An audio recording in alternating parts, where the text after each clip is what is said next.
what's up, beautiful people? This is your tooth doctor, Maureen Mora. Welcome back again to my YouTube channel. If it is your first time coming across this channel, karibu sana. All we do here is talk, learn matters of oral health, and it's simply because I believe everybody is entitled to healthy mouth and, of course, good-looking teeth. And to my returning viewers and subscribers, thank you so much for always staying tuned to this channel. It is a sign that most of you are eager to learn and be informed about their oral health status. And basically, to me, that is a big motivation to keep on creating and bringing to you these educative videos. Speaking of videos, today's episode is a very special one for you people because it is going to answer you all the questions and concerns that I've been getting from you from the video I did on dental fluorosis. And clearly you can tell from the ambience around me that for sure it is going to be a very special one. So I guess it's basically been 3 months since I did my first videos on dental fluorosis. I took you through, guys, on how it comes about and all that. I don't know whether it's surprising or amazing that within that short period of time, I've gotten to receive a couple of concerns. And honestly, to me, I felt like this is an issue that we all should not ignore.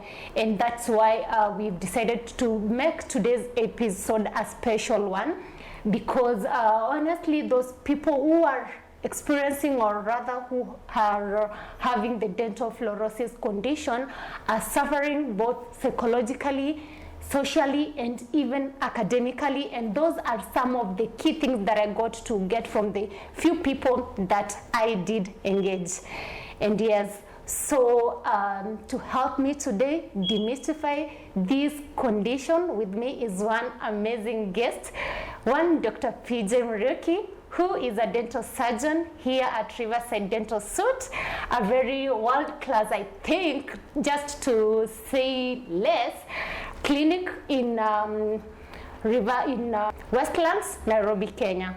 Thank you so much, Doc, and welcome to my YouTube channel. Thank you so much. Thank you so much. Welcome. It's a pleasure really to be here, and just to let you know, I've been an ardent follower of your channels and as one of your teachers, I'm really proud of you, and you are doing an amazing job. You're doing us proud.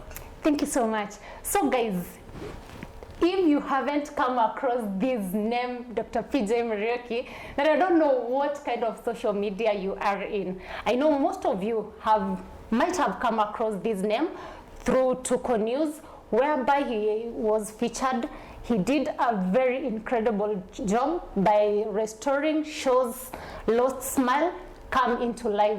And guys, if you haven't checked that out, please consider doing so. One thing for sure this video is going to teach you is that humanity still exists. And as much as you're proud of me, I'm super proud of you as well, Doc. And that is why for sure I have felt like you are the best person to come on board today, because dental fluorosis is an elephant in the room, and I can't do it alone, and that is why I felt like I needed a specialized person, because the concerns are way beyond me, so that you take us through about this dental fluorosis menace and everything around it. So karibu sana. Asante sana, and just to again introduce myself, Dr. Muriuki PJ. I'm a dental surgeon. More to that, I am a council member at the Kenya Dental Association. That's the umbrella association for all dentists. And I'm also the organizing secretary of the Doctors Union. And for today, of course, we are focusing more on dentistry and more on dental fluorosis. And like you said, it's actually an emerging public health concern in the country. And because we are scientists, we always deal with data. There was a research which was done by Ministry of Health in 2015. It was called the Kenya National Oral Health Survey. And that is 2015. It showed around 45%, I think it was 43.5% of all school-going children in 2015 had dental fluorosis in different severities. So you can only imagine where we are in 2022. 7 years later, definitely the situation is much worse, and it is important that we are here and talking about it. Thank you so much, Daktari. And having taken you through all that, honestly, I felt like today's episode, we want to focus more on the preventive part. You can hear what, I don't know whether it was part of that research, but it's yet to tell us on that. Yes. So we don't know about our future children, what will be of them. So thank you so much, Doc. And yes, so now, I know we had already done this about the dental fluorosis, but just as a way of saying what it is, basically dental fluorosis is an irreversible condition that affects the outer layer of teeth due to consumption or ingestion of high contents of fluoride within the period of 0 to around 12 years. So that is what is dental fluorosis. And basically it is characterized by discoloration of teeth. It is also characterized by those teeth being very sensitive and also the teeth wearing down. So like we've said, it is caused by ingestion of water with high fluoride or ingestion of fluoride in high contents. And the most important thing for us to learn about this, there is a difference between ingestion or taking and applying. Okay? So, and probably it's a question, even as we continue talking, that has come up from your viewers. They tell us, why is it that toothpaste has a lot of fluoride? You tell us to use fluoridated toothpaste, yes, yet you tell us fluoride is still the one which is causing dental fluorosis. So we want to clarify that ingestion means it is something that you're taking into your body, all right? Yes. So when it is taken into your body, that is, if you take anything with high fluoride content and it is taken inside your body, that is what is harmful. However, if it is toothpaste, which you are just applying on your teeth, not swallowing, applying on your teeth, it is important. So we say fluoride is both an angel and a devil. So it is a devil when you take it inside your body, but it is an angel when applied on your teeth because it helps the teeth to remineralize, all right? So now, like we said, mostly it affects people from 0 to around 12 years. Why is this? It's because when you are inside your mother's womb, that's when teeth start forming, all right? And if your mother, for example, or a pregnant lady takes water with high fluoride content, it has been shown scientifically that fluoride is able to cross the barrier and get into the baby. And now what happens is, if the fluoride is very high and these teeth are forming, and you know teeth are formed of calcium and other minerals, the phosphates and all those things. So if there is high fluoride content, it means then when the teeth are forming, the fluoride gets incorporated within the tooth. And that is now what will cause dental fluorosis. And the other thing is, of course, after the baby is born, they start ingesting water with high fluoride content. Between, again, 1 and around 12 years, that's when teeth form, different teeth, all right? So if you are exposed to high fluoride content at a particular period, when, for example, the premolars are forming, you'll find that the premolars are the ones that are affected.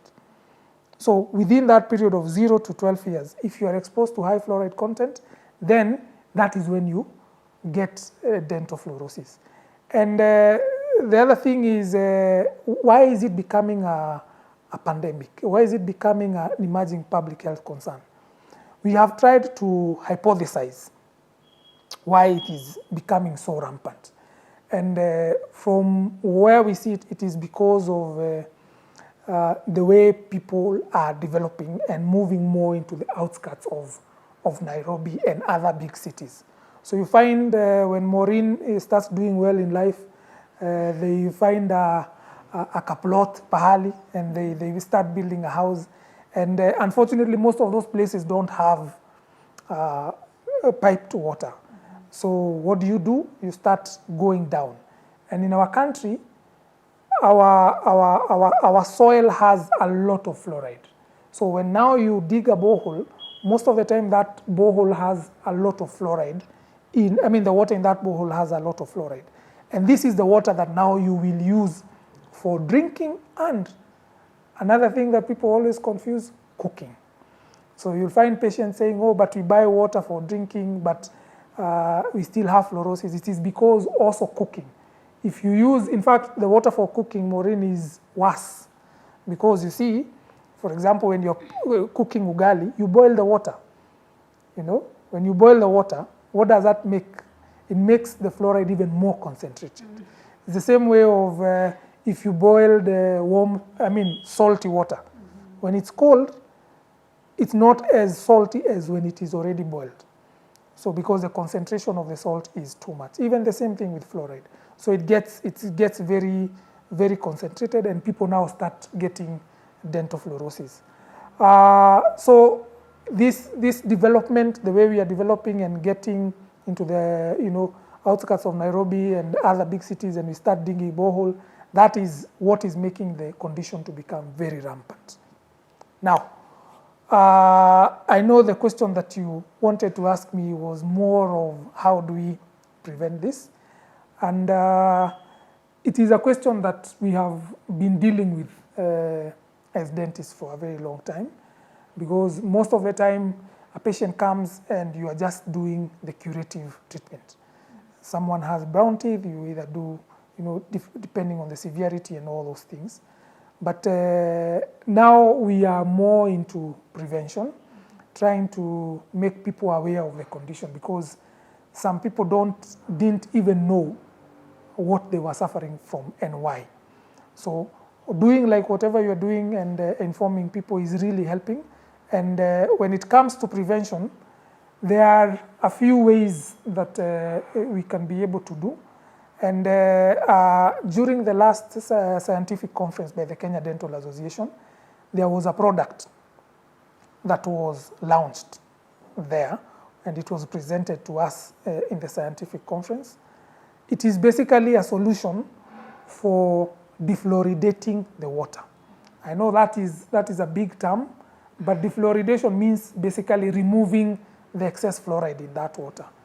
Now, like we said, most of the fluoride that affects people, it's usually either you drink it directly on the water or you use it for cooking. So now this machine that was launched, it's supposed to be installed strategically in the kitchen. In the kitchen, why? Because that's where you fetch water for cooking. So it's a defluoridation machine, which once you install in the kitchen, it doesn't matter the source of your water. So whether the water is from the borehole or whether it's from the tap water or it's contaminated with sewage and all that. So it does the purification of the water, and most importantly for us, it does the defluoridation. So basically it is making sure that we are getting safe drinking water that is clean, and number two, it also removes the excess fluoride. And most importantly also, it will save you the budget for having to buy water for household use. Because also some of this water that we buy in the estates are, we are not very sure whether they have high fluoride content or they do not have high fluoride content. Wow. Thank you so much, Doc. So before we get on to the preventive part, and that is honestly a very big applause of you and your team for coming up with such an amazing thing, not only again to get rid of the fluoride levels, but clearly it gets rid of all the bacteria you can think of, and all the other unwanted minerals that could be in the water. So before we get on to there, Doc, I'm asking on behalf of my viewers. So given that the increase in the numbers of fluoride cases are becoming high, number one, you've said it's because of the pre-urban reason settlement. Thank you. I wanted to ask, like you being an official in the Kenya Dental Association board, have you ever thought of coming up with a plan like you go to, now that you know the boreholes are there in a large amount, or you know that people are coming up with new places and there is not enough piped water, so they basically depend on the borehole water. Have you thought of working directly with the Ministry of Health so that you can get the fluoride analysis done in those water? Because again, I don't know whether it's all the areas that are affected or we have specific areas that are more prone to fluoride levels than the others. Yeah, that's a very good question, because in fact, as a Kenya Dental Association, we've always been talking about this fluoride and high fluoride, and we've been doing a lot of research on the same. And in fact, there was even a time that we have written. So there are many times that we've written even to some companies that make water. There was once a company that had bottled water which had high fluoride content, and we wrote to them. And we've also been working with the Ministry of Health through the chief dentists at the Ministry of Health. And all these things are there. Actually, they know that we have a problem with fluorosis and high fluoride in water. And basically, for us, it's to suggest and give policy direction. But now when it comes to implementation, and especially where it is private citizens who are doing this, then it might be a bit difficult, but our approach, especially through the Ministry of Health, is where we are, basically trying to tell the government, especially through the schools, that our kids also go to school, and some of these schools also use borehole water, and sometimes you may even be taking a lot of care when you're at home, but then they get affected in school. So we are trying to call upon the government to be very strict on the kind of water that the people are being exposed to, especially in public institutions, and also come up with guidelines and ways through also the Ministry of Water and Sanitation to ensure that whatever water, especially those people who dig borehole, they test the water. Because we have chemists in this, we have labs in this country which can be able to measure the fluoride content. So it is there. The advice from the association has always been there. But then again, in terms of implementation of those policies, I think we can do better as a country, and we do not have to wait for things to get worse, and until we have a generation of people without teeth, that's when we start acting. So that's why these conversations are important, as such the conversations that we are having. And as a matter of fact, you see, also as a Kenya Dental Association, like I've told you, that it is our members, public health dentists, who actually did research and collaborated with German water scientists. It was a research that took almost 1.5 years. The public health dentists, together with their German scientists, counterparts, they did research. They even mapped out the country. There is data available on areas that have high fluoride content in the country.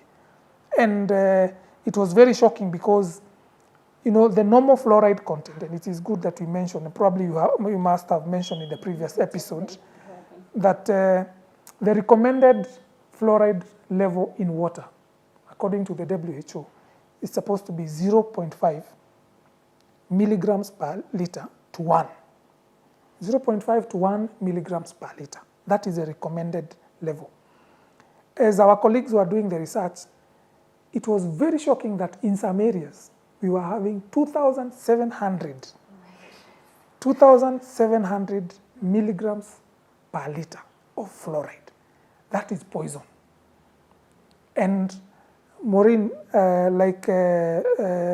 we had said, there is dental fluorosis that can affect people from 0 to 12 years. So beyond, you and me cannot get brown teeth. because our teeth, a tooth is, a very, I think it's the only part of the body that does not regenerate. Yes. Right? So like once it forms, it has formed. So if it was not affected by it didn't encounter the fluoride during formation, during the 12 years, it will not get affected. So it will only affect the kids. But then remember, there is also what we call skeletal fluorosis. So this is, skeletal is from the word skeleton. So this is fluorosis affecting now the skeleton of the body. Because the bone and the teeth have the same components in terms of composition, all right? Yeah. It's only, the only difference between a tooth and the bone is that the bone regenerates. A tooth does not. So what that means is, then if you continuously continue ingesting high fluoride, then you will get fluorosis of the bones, all right? So the same way we see teeth weak, brown and all that things, is the same thing that is happening to your bones. And therefore you see people who are young, in their 30s and 40s, they're having issues with their joints. They start getting arthritis-like symptoms. Some, in places where there has been very high fluoride content, we even see people with bow legs. We've even seen people with, other systemic conditions. Because remember, of course, we are dentists, so we are more biased about dental fluorosis. But remember, there are also other detrimental effects of fluoride in the system. We've already talked about skeletal fluorosis, all right? Research again has shown that kids who are born in areas that have high fluoride content have a low IQ, all right? That is there in the research, all right?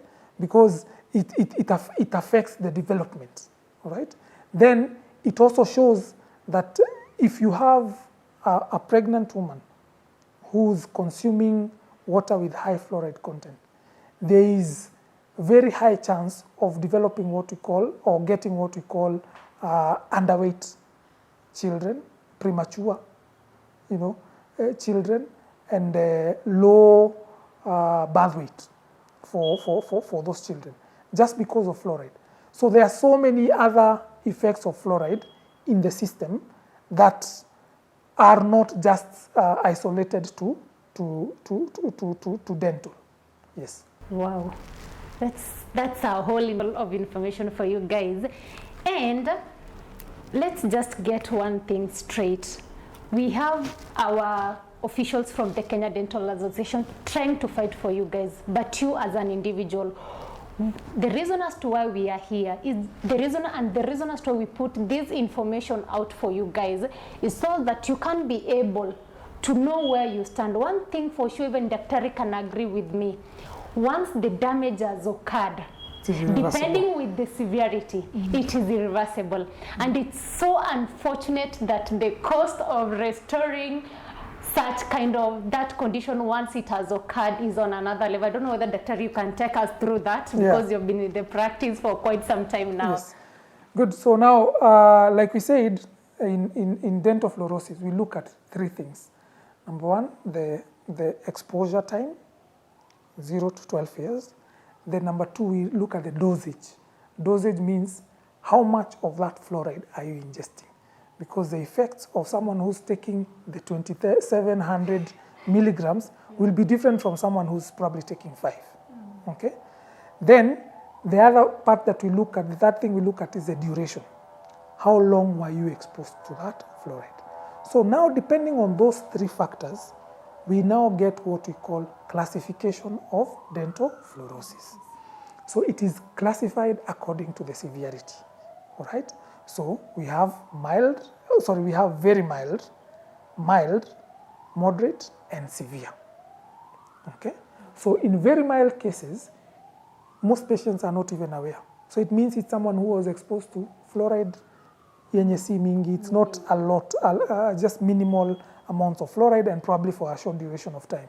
So these teeth are usually like chalky white in nature, or sometimes you just find some speckles, white speckles on the teeth. The patient might not be aware, and you might not need to do any treatment for that. Then we have the mild. Mild is now where you start seeing some isolated spots on the teeth. Some might be brown, they might range from brown, some others are chalky white, others can be some dark discoloration around the teeth. And now for the mild ones, depending again on the age of the patient and all that, then you can do some bleaching, okay, just to make sure that the tooth is uniform. But now when you get to the moderate is now where now you start seeing that the teeth are brown, okay? It could be brown or any range of brown. So in moderate cases now you see the discoloration is evident, and if it is especially for the young people, they start having esteem issues and they don't want to smile, and you can clearly tell there is a problem. So in such cases again, it can either be generalized or localized. If it is generalized, it means that that person has been exposed to high fluoride for a very long period of time, so that now all the teeth are really affected. Okay? Some cases you find probably someone moved to a certain place where there has been a lot of fluoride. You find the other teeth are okay apart from specific teeth. So that is what we call some localized fluorosis. So for moderate cases, there are various options. Actually, moderate and severe, the management is almost the same. It's only that now for moderate cases, you can do, again, bleaching or either with laser or some of this opalescence and all those things. You do in-office bleaching of the teeth, or in some cases you can do masking of the teeth. But now the difference between moderate and severe, in severe cases you find now there is tooth surface loss. So you find on top of the teeth being discolored, they are also breaking off. All right? So you find that the teeth are chipping off. So that is in severe cases. So in severe cases, because of the loss of the surface, bleaching cannot really work, because you'll bleach but still you'll have teeth that are broken down. So what you normally do in such cases, the recommended way of dealing with them is mostly veneers, and veneers can either be direct or indirect. So the direct ones is just basically where you do like masking. You just do like, you do a layer of filling on top of the tooth to mask out. That's why it's called masking. You are masking, same way we wear a mask. When you wear a mask, you can't see the mouth of the person. Yeah. So now when you mask, you now mask out the discoloration, so that when the person smiles, you can't see. Because for fluorosis, it's mostly an aesthetic problem, all right? So it doesn't mean that now the fluorosis is cured. It's only that now the aesthetic concern that was brought about by the dental fluorosis has been managed. And in cases of veneers, of course, the missing part of the tooth has also been replaced. So for moderate and severe cases, mostly you find veneers, crowns are mostly what is normally used. And of course, if you are looking at longevity, veneers are the best, because they'll serve you for a very long time, and they don't discolor, because they are made in the lab. They are indirectly made. But for the direct ones, that is where you just apply a layer of filling material on top of the tooth. It is good, but then again, with time, it discolors. It is not long-term. So after a few years, you find that it starts discoloring. And of course, like you rightly said, veneers are quite expensive, and therefore, it is something that if you are able to prevent, it is much better than curing. Yes. So clearly, they normally say that preventive is better than cure. The issue is already there. The damage is already there. And Doc, by the way, before we go further, from the research, kindly take my viewers through, if you know those areas that are more affected, not to exclude others, but to just tell you how serious things are out here in relation to dental fluorosis. Yeah. So now there is a mapping that was done has been done by various researchers in the country, And there is already, even now, the data that is being collected by our colleagues in the dental public health field is still continuing to map the country. But all I can say is the situation is not good, because like I said, most areas in our country are having high fluoride level, more than what is recommended, especially in water. So now, in Nairobi, if we start here, most of the outskirts of Nairobi are affected. And just to mention a few areas, and you'll note that, in fact, the high-end areas are more affected. And though this is not proven by any research, I'm finding dental fluorosis to be, from my clinical experience, to be a disease of the well-to-do people. And it's because these well-to-do people are able to buy a plot somewhere and start building. So areas like Karen has very high fluoride content. Areas like Ngong, we have even where we are, Riverside Drive and Lavington area. We have Ruai. Ruai, actually, the levels are astronomical. Ruai and Utawala area. In fact, if there is a viewer who's watching from there, they can testify that most of the children in Ruai have brown teeth, and Utawala area. So Ruai, Utawala, Embakasi. There is also Kiambu. Kiambu Road, surprisingly, also has very high fluoride content. In fact, there is a place called Ndegwa. That area has, and its environs has very high fluoride content. And we even did some research. And we found out that that problem did not begin yesterday. In fact, it was known that the indigenous people of that area used to be given water by Moi. Because the people in that area used to even have, the indigenous people used to have bow legs. They used to walk with sticks, even when they are 40 years old, because of the skeletal fluorosis, and their teeth were brown. So you can imagine that's many, many years ago in the 70s and the 80s. And you can only imagine the situation as it is right now. Then we have, of course, in the outskirts of Nairobi, of course, I can't mention every other place, but we have areas just surrounding Nairobi metropolitan area. We have Kajiado. Kajiado and Narok also have very high fluoride content. Then we have some parts of Machakos, but it is worse in Kitui and Makueni, yeah, where, you know, I mean, it has even become like a norm. You know, all the children will have those areas. In those areas, we'll have dental fluorosis. Of course, some areas are well known even by the public, like Naivasha. Naivasha has very high fluoride content, and especially in those flower farms. Those flower farms I've seen almost, there's a time we went for a dental camp there, and almost like 90% of the people we saw there had dental fluorosis, so long as you are born and bred there. So some parts of Nakuru, of course, Naivasha is in Nakuru, and basically even we can say that every, the previous provinces, yeah, Rift Valley, Central, Western, all those areas have high fluoride content in some areas. So what is advisable is, if you have to sink a borehole, then you need to sample the water and take them for testing for fluoride. Yes.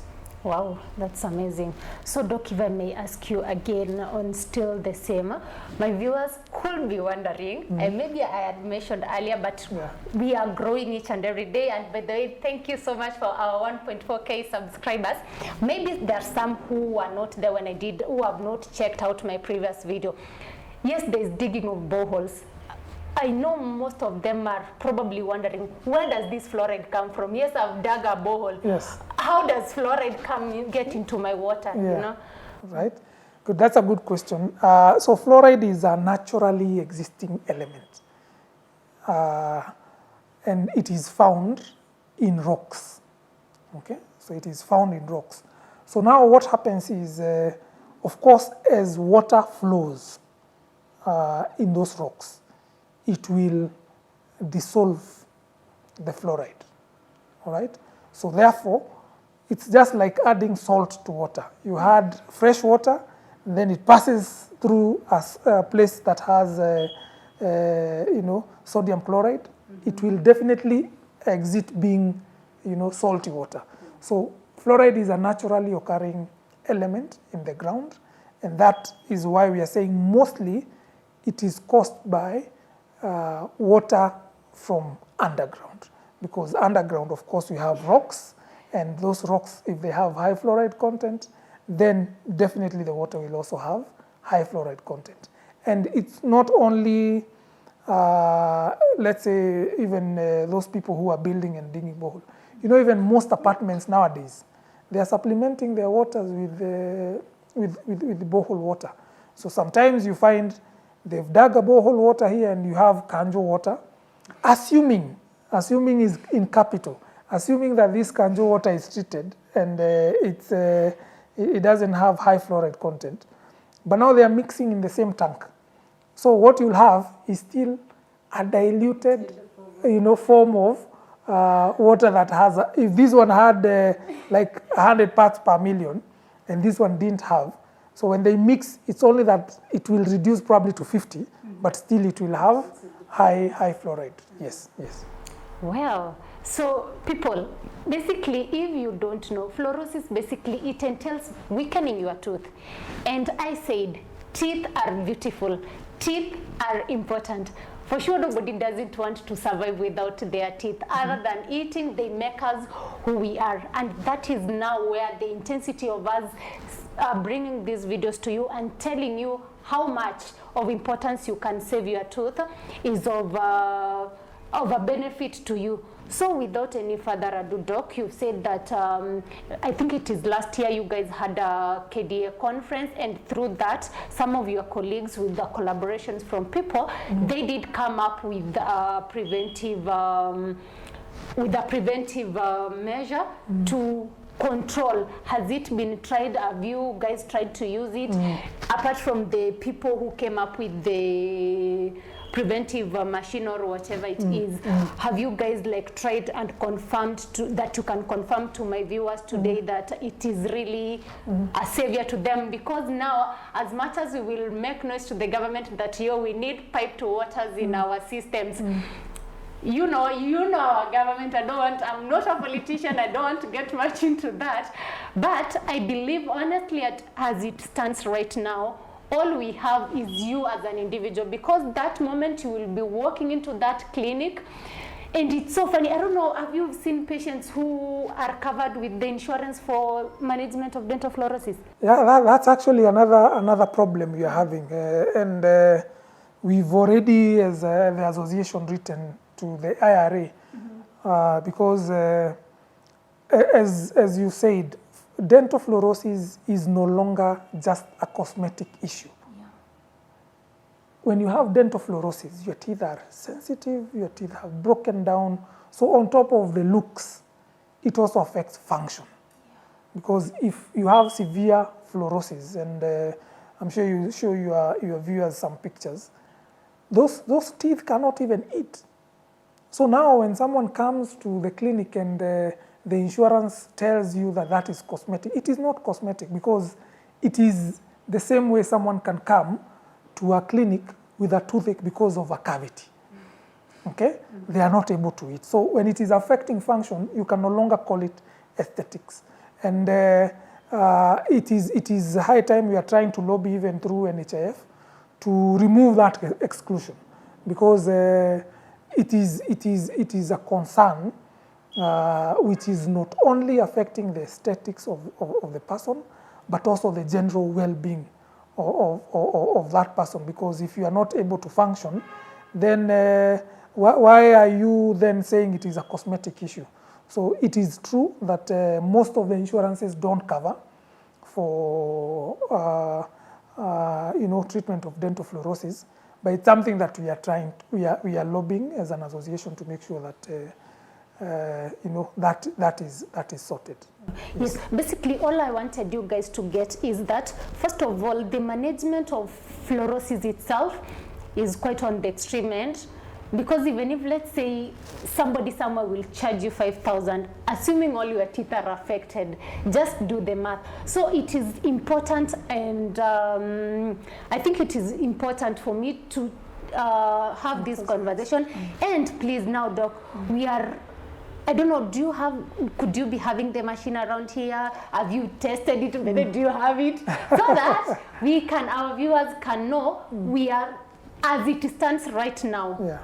Prevention is the key thing here, because the research is done. It was recent, 2015 is not far, and our children are at stake. Remember, me and you who are adults will not be affected by the dental fluorosis, but our children will. And our children still will come back to us to have their teeth sorted out, because, and that has reminded me, Dr. There's one of my viewers commented in the comment section, by the way, and said that the performance of their child is going down, and they don't want to go to school. It has gotten to that serious. So it is something really needs to be done. So I don't know whether you can take us through the process of that machine and what it entails, and what do they expect? All right, so I might not be, of course, the best person to talk about, because, like I said, our colleagues in the dental public health field are the ones who did the research. But of course, we were also involved. So basically, so the machine was brought about out of research. All right, so it is not just out of the blues. There was some research that preceded it. And like you asked me, does it work? I was lucky to be among the first person where they did, the testing before rolling it out. So it was installed in my home and also in the clinic. So I can confirm to you that what they normally do is they first test your water. Okay? So they test your water for fluoride, all right, and any other thing that any other element, because remember there are many other things in water. So for us, we are just concerned about fluoride because we are dentists. Yes. But we have lead, mercury, other heavy metals, viruses, bacteria, and all those things. So I can confirm that it's usually tested. So you're told this is like mine. When it was tested here in the clinic, surprisingly, my fluoride level was 10.8. And I'll share with you the result. So 10.8, and this is water that, we were also using for cooking, Then the machine was installed. They also took another sample, and it was tested, and the value was 0.034 after testing. So I can confirm that indeed it does work. So from where I sit, the machine has is specifically, like I said, installed either in the main tap if it's in the office, or if it is in your home, in your kitchen. And the reasoning behind it is very expensive to defluoridate water for the whole house. And it doesn't make sense. Why defluoridate all the water and then use part of the water for showering and flushing the toilet with defluoridated water, So it doesn't make sense. So I thought that was really ingenious for them to come up with strategically placing it where the water is being used. So once it is placed there, it comes even with its own tap, okay, which is fixed in the either the kitchen or the sink or wherever. Then the water that passes through there goes through 7 stages. All right. So the machine is called Platinum Vesa. Vesa is water for Germany. Yeah. So like I told you, it was a collaboration between our scientists and the German scientists. So it's called platinum vesa. So once it passes through, from what I understand, it has 7 stages. So the first 3 are called the prefiltration. So what prefiltration means is this water, you are not just concerned about fluoride. This water might have other sediments. So probably it's dirty water or salty water or whatever the cause. It has to pass through the 3 pre-filters to remove all the physical sediments, that is sand, pollens, all those physical impurities from the water. Then from there, it goes into what now they call the molecular membrane. The molecular membrane is what is important for us. So the molecular membrane stroke reverse osmosis. Okay? So what that chamber does, it removes all the bacteria. So it's a molecular membrane because it is very, very tiny. It's actually, I think, 0.0001 microns. And remember, that is even smaller than a coronavirus. Yeah?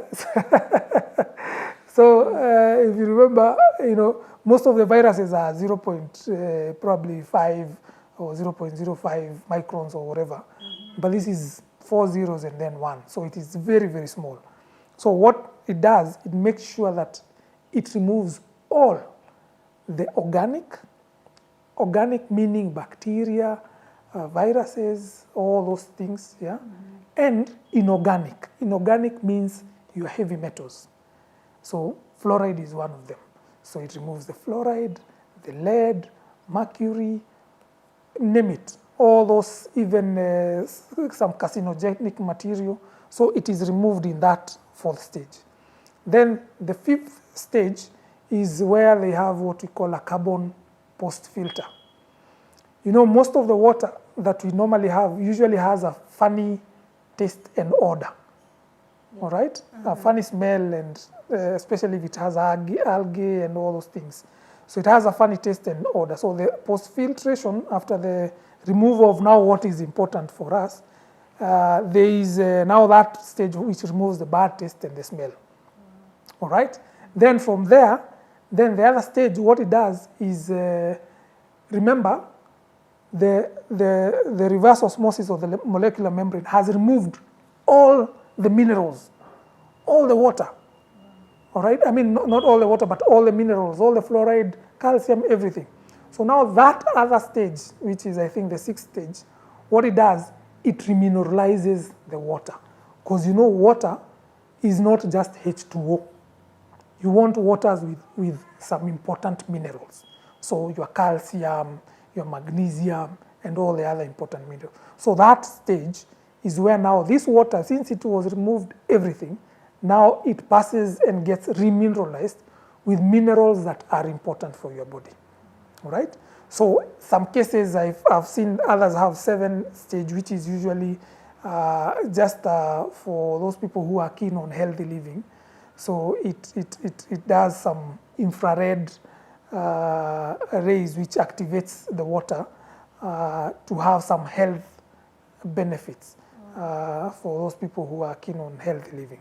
So by the time now the water is coming out from the tap, you are sure that this water is purified and, most importantly, defluoridated.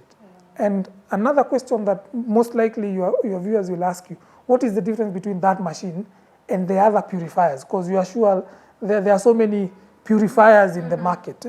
So most of these others, because this is, by the time these people are going to the market to do research and look, it's because there was no solid solution to this.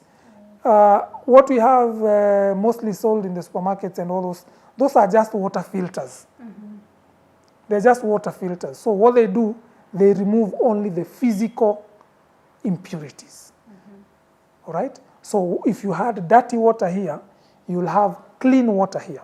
But remember, it has not altered the mineral composition of that water.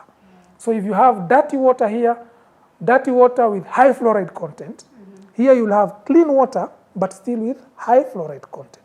That is the difference between this machine and the other purifiers that people fix in the taps. Others are tabletop where you put water and then you take from, you know, with a cup here. So those ones, they'll remove the pollen, the dirt, all those. It will make the water clean for drinking.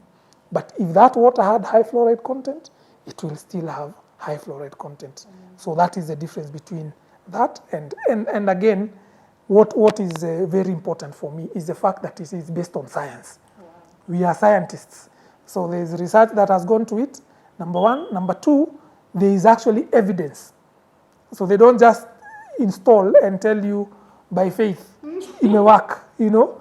So there is evidence that indeed here your results had high fluoride content, and I think they've partnered with some labs, including the government laboratory. So you can either take it yourself or they can take, but at least there's before and after. So it shows it works. It's not a matter of believing, believing that it has worked. Yes, yes. Amazing people. So my people, let me tell you something. This is what you get when you are good to your seniors. For me to come across this thing, I was just having a random conversation with Daktari over other issues. And then we were not even to do these videos for you people. But depending, or rather, on how much I love you and on how much I love oral health for sure, and for the look of how you look as an individual and your teeth, I visited his office for my personal reasons, and then I got to see this machine. I happened to, I don't know, that was nosy or something like that. I inquired about it, and amazingly, I felt like this is something that my viewers need to get, and that is why, and we thank you so much, Dr. for even accepting to come and even see it, and I feel like I'm going to help somebody somewhere. So I don't know whether you mind us showing my viewers what you have. I don't know whether it is already installed. I just showed them kindly. I know maybe you could be promoting somebody somewhere, but if you don't mind, we just have a look at it so that I can show them what they expect. Yes. Because honestly, at this point, I felt like this is a must-have machine in anybody's household. So we just have a look on it. Yes. Thank you so much for giving us the opportunity to get to show people that it has happened, but we can prevent it. Yeah, definitely, no problem. So guys, I'm in somebody's office, and this is a kitchen in how a kitchen looks in big people's offices. I mean, I don't know, does your office have a kitchen like this? Although that is on a light note. So the reason as to why I'm here is because Dr. PJ Muriuki, who was my guest today, has given me an opportunity, because I'm campaigning again. I'm campaigning for good oral health status, and he has given me an opportunity, guys, to show you how a filter that he has managed to install in his office kitchen part, how it looks like, how it works. Probably there's somebody who's battling, the kids are having dental fluorosis and they don't know what they could be doing. Mine is just to tell you what needs to be done. Whatever you do with that information, we hope it's for the better. So Daktari, I don't know, I will want you to come, because maybe I will plan to purchase one. You will help me tell my viewers how it works. Yes. But maybe when I'll be installing mine, for sure, I'll let you know, and I'll be showing you the process and everything. Good. Yes. So thank you. This is basically the sterilization area where we do our sterilization. That's why you see all those things there. So this basically is the main tap. Okay. From the way the house was made. And this small tap here is now the one that has the fluoridated water. Okay. So this is water that is safe for drinking. You can drink directly from here. Sure. So the machine is installed down there.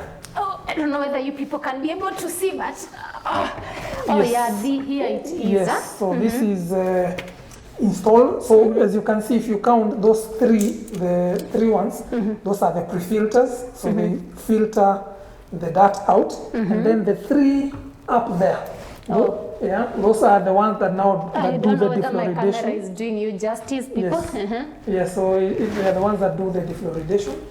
And as you can see, the machine is called Platinum Vesa. yeah.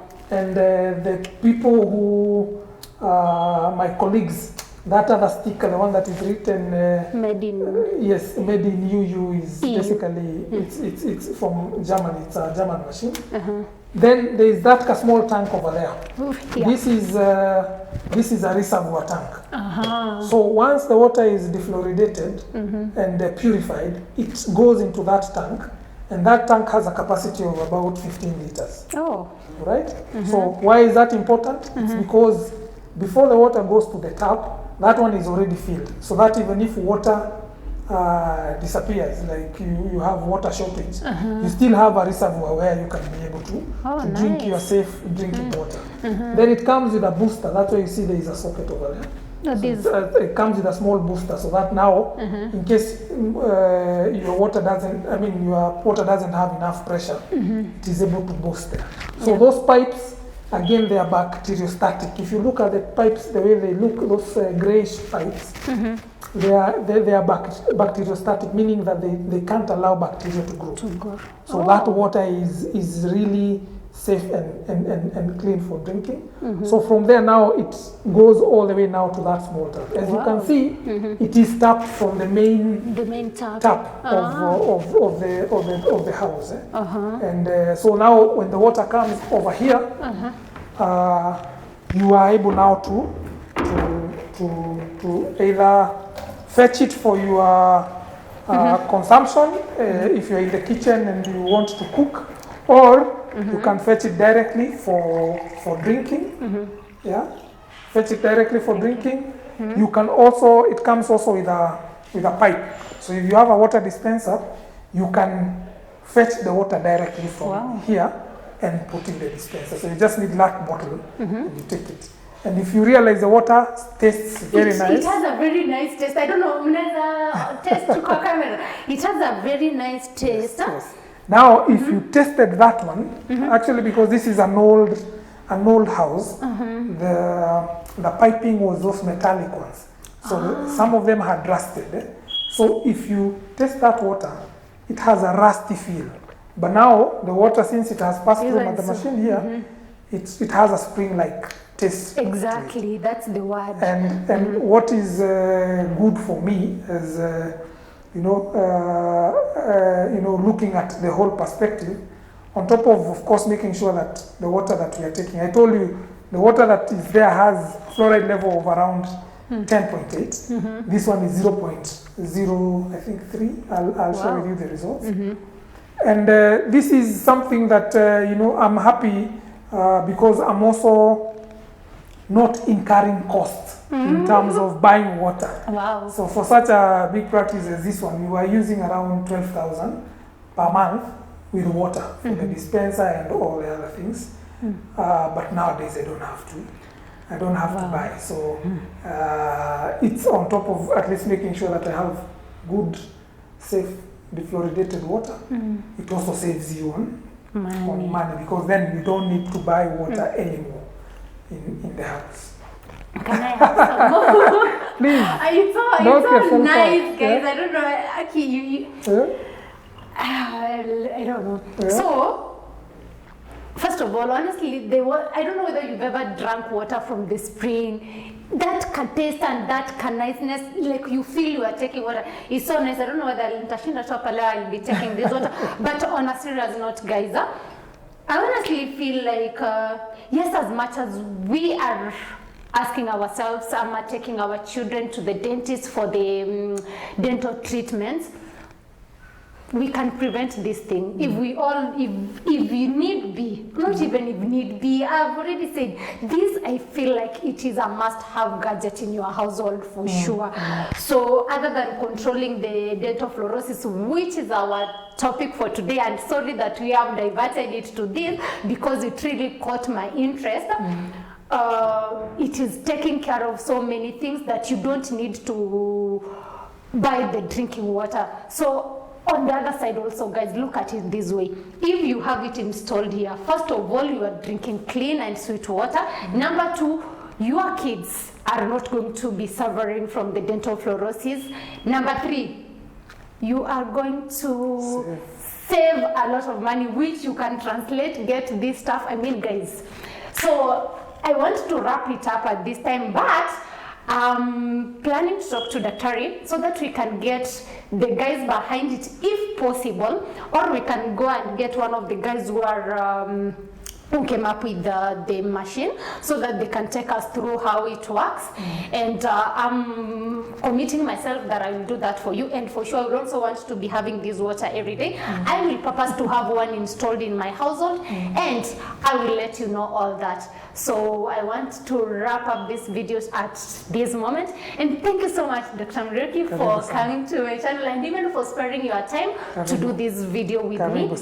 I hope, guys, you've learned something, and those of you who had those several questions, I believe we've covered all of them. It's because I couldn't read all of them. Some were in my DMs, some were in the comment section, but I hope with today's video you've gotten to get your concerns addressed, I hope in the right way. Further still, we have given you a tip, a special one.